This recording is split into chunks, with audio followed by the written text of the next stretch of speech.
What's going on YouTube? It's EK here with another movie review. Today we're going to talk about The Predator. That's right, the new movie from Shane Black, who played Hawkins in the original. He came out with his own Predator movie, and we're going to talk about it, apparently. I watched it yesterday, and all I have to say is, what the crap did I just watch, okay? Like, seriously, this movie is ridiculous. Like, I don't even know what to really consider it. Is it a comedy? Is it an action? It's definitely nothing like the original, I can tell you that. Because the original two Predators, Predator 1 and Predator 2, the best parts about those movies, aside from the one-liners, is like the fact that the director was able to create this illusion that even the audience was being hunted, right? Like, you had these, in the first Predator, you had these, group of crack commandos who are supposed to be the best of the best in terms of special forces, more or less, and they're being hunted down by this alien who's just like, super secretive, has super high technology, or super advanced technology, and is able to just kill these guys off one by one, and is able to trick them, right? That the ambiance of the movie is that, like, you felt the intense presence of like how they were being hunted by this mysterious creature. And the same thing happened also in Predator 2. You just never knew when they were going to skip to the Predator vision, where it's like, and you hear that clicking sound that the Predator makes, right? Like, and that was like the beauty of the first two movies. And then suddenly AVP came around, and you're like, what is going on? And then there was the Predators, which also was kind of funky, like, because they were, instead of being on Earth, they were thrown into the Predator world, which I feel like it was just like, did the Predators just get lazy? It was like, you know what, screw it, we got to save on fuel costs. Instead of us spreading ourselves out around the galaxy, let's just send one ship, pick up the people we want to kill and hunt, throw them back on our planet, and then we'll just stay here. Like, it was like the more economical way of doing it or something. I don't even know what that was about. But anyway, so there's going to be, again, there's going to be spoilers here. So in the story in the Predator, it just does not make sense at all. Like, so essentially, what the humans find out is, like, predators have been coming to Earth for a while, and the count has been increasing over the last, 20, 30 years, basically. Like, the frequency has been upping itself a lot. And the reason they think so is because they feel, the predators see that the humans are going to become an extinct race, and they're trying to get as much DNA from the top humans so that they can integrate it into their own DNA, so that they can enhance themselves. So basically, aside from the predators acquiring technology from all the worlds they hunt on, they also acquire DNA, so that they can give themselves, probably better tolerances to heat, or breathe in multiple environments, or whatever shenanigans, they do it for. So they come to Earth, and they're abducting essentially humans instead of just hunting humans for a trophy. And apparently there's like a renegade predator, one renegade predator who wants to essentially help the humans fight back against the predators, or at least like give us technology to save us. Like, that part was kind of wishy-washy, because so like, and he's considered a traitor because he wants to give humans this technology.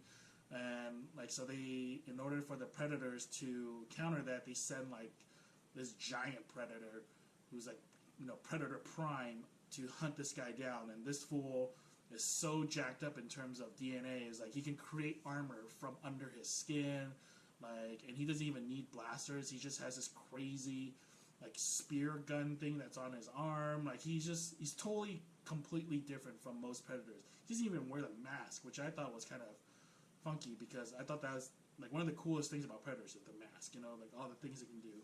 But this guy didn't even need it. He's just giant and strong. And I thought, and at the end of the day, he eventually, the big predator kills the little predator, and then starts hunting the humans and all this other shenanigans.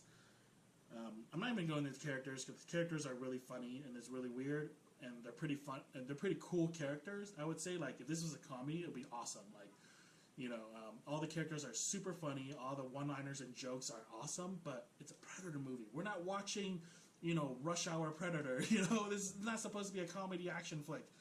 It's supposed to be an intense movie where you see a group of guys just get hunted by this thing one at a time.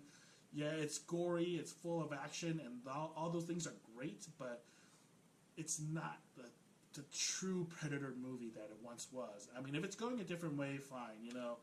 I guess this is the path we're going. But no wonder. I mean, sometimes I'm thinking like, no wonder Shane Black Hawkins was killed first in the first movie, because he probably sucked as a soldier, and he's not that great as a director either. I mean, he's the guy who did Iron Man 3. He's the guy who ruined the Mandarin in the Iron Man series to be a shitty. I mean, he used Ben Kingsley, one of the greatest actors of our times, to portray one of the greatest villains in the Iron Man world, and instead of actually being a villain, he's some geeky little character who's just an actor. So, and yeah, anyways, I'm not gonna go too much into that. But anyways, so back to the movie. Overall, it just doesn't make no sense. And I think if I were to change it, here's the thing: if I were to change it, here's what I would have done instead. Okay, instead of having, a Predator become a traitor against their own people to try to save the humans. I think what would have been a better story is if Big Predator, the Big Predator who's been genetically enhanced goes nuts. He's been enhanced so much is that maybe he starts hunting his own kind, because he finally realizes oh look, the thing that makes me the best hunter is because I want to hunt the finest people. So I'm going to hunt my own people. And therefore he starts hunting his own kind, and maybe the entire Predator world's like, oh crap, this guy has gone rogue. He's hunting everything. He's revealing our people, and he's just going apeshit, right? So therefore, this guy comes to Earth to starts throwing a rampage on Earth, starts hunting everything, and doesn't hide his tracks. So therefore, the Predator guys, they send, maybe their best elite Predators, right? Like a team of 3 or 4, or maybe just 1 or 2 guys to come down and hunt the Big Predator. And in order to do so, they also have to cover their tracks, so therefore they team up with the humans to hunt Big Predator. That way you get a little team-up action of humans and normal Predators versus Big Predator. I feel like that would have been such a more fun storyline than what we got here. And then that's where you start seeing, maybe some Predators start using, human technology, and maybe the Predator starts sharing their technology with the humans, so that to hunt this big dude, and that way you just, you get this more dynamic story of where you have Big Predator. Now, not only is he hunting humans of these elite soldiers or whatever, he's also hunting his own people that came to kill him. So now you have this dual dynamic going on in this fight, and I think that would have been such a better story than what we got here. But anyways, overall the movie is not great. If you want to go watch it, go to Bargain Matinee or whatever the cheapest version you can find. I think AMC does $5 Tuesdays. If you can pay for that, that's fine. Or just wait for it to come out on Netflix or some kind of streaming service, because luckily I used my Cinemia pass for this, and I didn't end up paying really anything for it. But if you guys, whatever you guys want to do. But overall, it's kind of a ridiculous movie, and I would not go see it, or at least not pay for it. So that's my take. Let me know what you guys think of those who saw the movie. Let me know what you guys think of the storyline. Let me know what you think of Shane Black. Comment below. Please like this video and subscribe for more videos. Alright, thanks guys.